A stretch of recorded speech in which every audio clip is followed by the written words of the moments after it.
Hey there, everybody. Thanks for joining me for another one-man review. Today I'm going to be looking at The Golem's Mighty Swing by James Sturm. This is out from Drawn and Quarterly. It's an old book. I picked this up at Second and Charles a couple days ago. A while back, I had picked up from Second and Charles as well, Market Day by James Sturm, and really fell in love with him as a cartoonist.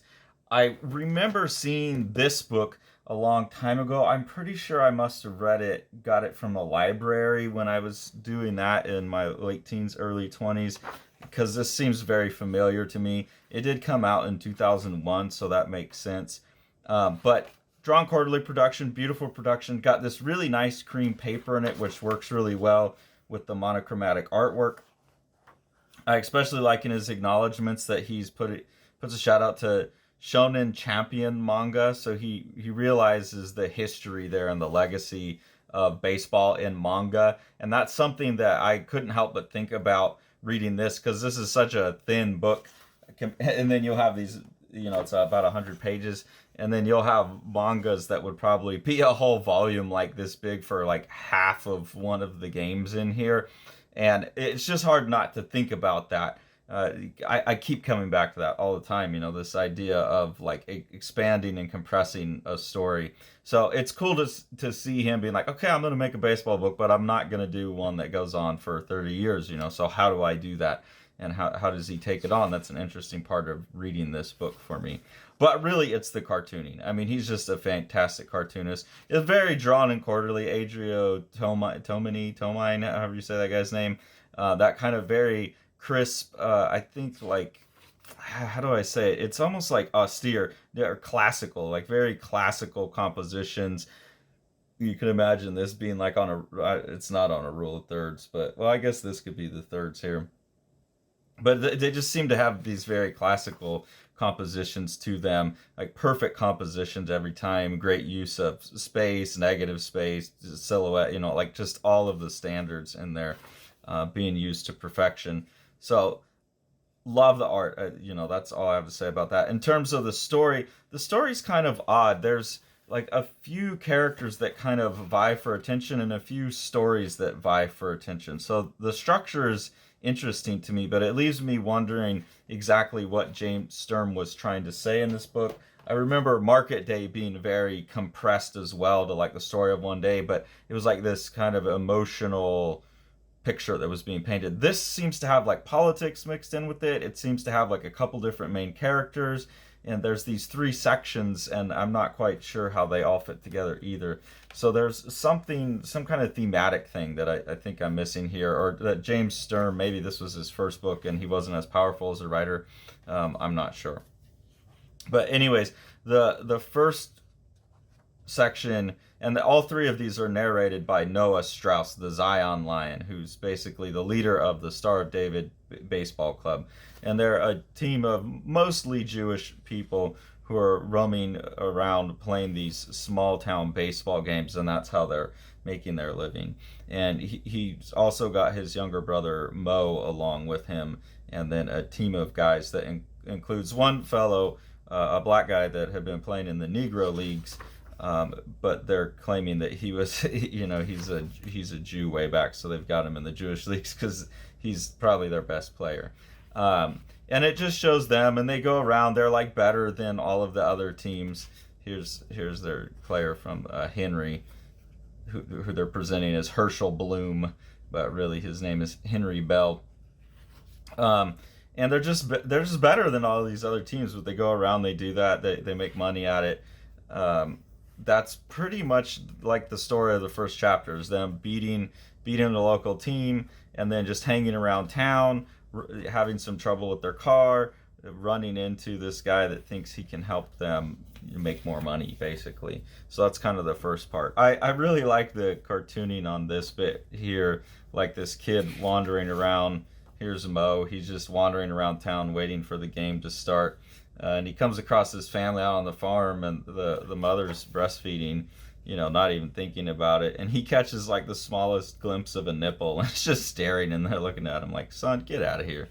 I just like that he still took time for a quiet moment like that within a pretty compressed book is cool. It adds, you get some sense of the characters, but there's so many characters vying for attention in here that you don't really get to know any of them well. But they run into this character here, Herschel, or no, sorry, not Herschel. He calls him Herschel. Mr. Page here comes in and is telling them that they could they could make twice as much money if they put on a spectacle. So he's suggesting that they dress Henry up as a golem and play up that part of Jewish folklore, that they've got a golem on their team, and they're resistant to that at first, but then their car breaks down and they need to get some money, and so they fall into that. I like here as their car breaks down, they're showing this old like circus, and they have a 5-cent show, What the Butler Saw, a saucy spectacle to excite the senses. And that, I don't know, I just thought that was funny that would be like this saucy thing. It's like this was so normal part of entertainment for them, and to me it's so foreign. Like we were talking to Tori's son Jack today, and I explained to him, did you know that you only used to be able to, like, the only thing you could get on delivery really like was pizza or maybe sometimes Chinese food, and that idea didn't make any sense to him because he's young enough that as far as he remembers, he always have like DoorDash. So to me, it's like I just can't even imagine what it would be going up, putting in 5 cents, which had to have been a fair amount of money at the time, and like cranking to watch a little movie or a little zoetrope or something like that. So I thought that was a fun little detail, and I also like the title of whatever they're watching, What the Butler Saw. It's suggesting that they're watching a saucy spectacle, and I really like the idea that because at the time you wouldn't have been able to have a big screen, you would have just been peering through something, that whoever did that would have constructed their little film or zoetrope animation around the idea of peering through a keyhole. I thought that was really clever. So all of that packed into the one panel I thought was nice. But anyways, that's the first part. Then the second part here is now they've been going around doing this golem trick, and they're going to come up to this one big mortal combat with the Putnam All-Americans, and they're coming into a town that does not want them, a very white American town that do not want a bunch of Jews in their town, and they especially don't want Jewish magic and a guy that's like a black guy pretending to be a Jew as well, that just don't want that in their town. Plus they've got like the hometown pride in what is a pretty good baseball team, and so it's like, do it for home, do it for America, do it for white America. And that's the conflict of the second part of the story. So the first two parts are pretty related. One gets you to know the team, what they're about, and how they meet this Pierce guy, and then the second one is like the situation he gets them into. But the first part's like all kind of set up in character, and the second part's much more political. It's much more about racism and bigotry in America, and overcoming it and not overcoming it and struggling with it. So there's like this political tinge after the personal tinge, and then the third section, I don't quite know what it was. Really like this, another bit of cartooning here, just storytelling. You've got like a pretty Alan Moore trick here of like showing something a bit out of context. You don't have context for the scale, so it could be a cigarette, then you see it's a smokestack, but then you see it probably also is his cigar burning. So that image there could be both of those images. And then the cigar also like travels up tangentially through both of the panels, and then actually cuts a window, which looks like more panels through all of these. And here the smoke like comes up into the pipe and out as well. Here it goes nowhere. But I really like those 5 panels there. I think they're really, really well constructed from a storytelling standpoint and a composition standpoint, and this like a little formal trick of like this could be this and that, which is really cool. But here's where we get to the game. It's a dirty game. They're spiking legs. I like that panel there. You get this guy getting jumped on, and the catcher's like jabbing him in the legs with his cleats. And it's like, man, I knew that happened in baseball. I used to really, really be into baseball when I was a kid. So you heard about those things, but I just haven't thought about it in a while, like that baseball has this this kind of more brutal element like you think when you think of football or something. Just an amazing composition here of Henry coming out dressed up as the Golem. And basically what happens is at the end, this game doesn't even end. At some point, Henry accidentally or purposefully, it's not shown, it's not said explicitly, it's up to you to find out, hits a guy in the head and basically causes a riot. This town's been waiting to attack this team anyways, and the culmination of the book really, and what the book is titled after, is that the team is lucky enough to make it back into the dugout, which only has one entrance and it's caged off, and then Henry stands out with his bat, and just that mighty swing of his keeps the team safe until a rainstorm starts, and they're never able to restart the game. And then it basically just says like, hey, we survived our game in Putnam. Survival, perhaps, that is a victory unto itself. I don't blame Mr. Page for what happened. He told me he intended to create a golem, and I agreed to help him. It's no surprise that things got out of hand. That is the nature of a golem. So there's some of the mythology in there. There's like a political statement. There's a big philosophical statement. There's me getting to know some characters. So Sturm has packed a lot into 90 pages up to this point, and I find that very admirable. But I'm just not sure how those things integrate like into a single statement, and I'm not sure or if one of them's supposed to be primary. Like that's just unclear to me still. So I'm looking at, okay, I've got like a third section to help me figure this out. And the third section is very, very strange.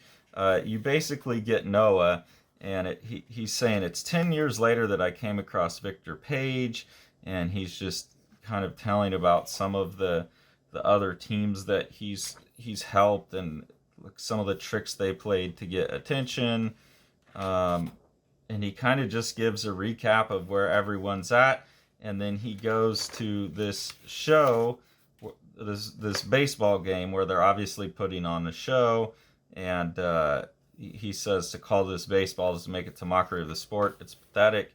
And then he goes on to like show like this whole vaudeville scene that they put on, and he's getting ready to leave because it's like, man, this isn't what I came here for. This isn't baseball. This is a show. But this drunk guy is genuinely drunk. He refuses to leave the field. The players are unsure what to do. At last, there's a genuine feeling of suspense and uncertainty. I decide to sit back down. I am curious to see how it all plays out. So I'm not sure what to make of that last panel, and I'm not sure what to make of the final scene. Like the final scene, you drop all of the political stuff, you drop all of the interpersonal relations, and now it's a story that I thought was about the team, and then I thought was maybe about Henry. Now it's back to being the story about the narrator, who makes sense. That's Noah. But it's just like 10 years later, I'm watching some baseball. They're playing this trick. It's not the baseball I know and love. It's making a mockery of it. I'm about to leave, but then when suspense and uncertainty are brought back into the picture, then he decides to sit down. So I don't know what to make of that. It seems like it's just talking about baseball at that point.